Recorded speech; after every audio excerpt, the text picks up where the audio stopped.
Pablo Martin Sarmiento, born June 29, 1940 to better known as Babalu, was a Filipino comedian and actor.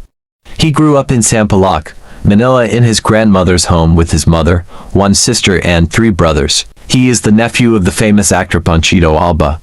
Golfi, the king of Philippine comedy, discovered Babalu's talent as a comedian. He died of liver cirrhosis on August 27, 1998, 2 months after his 56th birthday, in his home in Antipolo. Iniisip mo? Iniisip ko lang kung paano tayo makakaiwas dun sa sumpa ng kangkong. Sakit mo naman magsalita. Hamo, bukas na bukas magtatrabaho kami ni Boy. Talaga ho? Ibang trabaho. Talaga? At pag kumita kami, uwian kita ng lechon. Lechong manok? Lechong kangkong. Itay!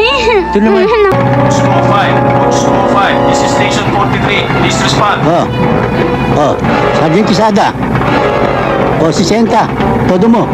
10-4, 22, 28, 31, 40, 25 million ang bigay. Hoy, nagloto ka pa eh. Yes. Bilisan mo, nagbabarilan na ron eh. Sa susunod, sa morgue mo na makikita yung maralita.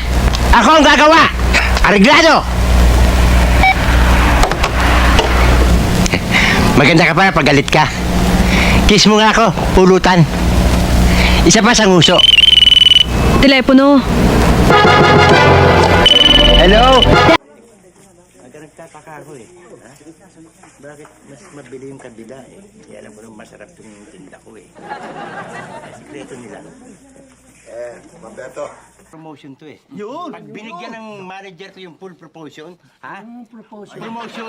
Chichi! I'm an icon, and my girl about a 10. I should fuck her, you know.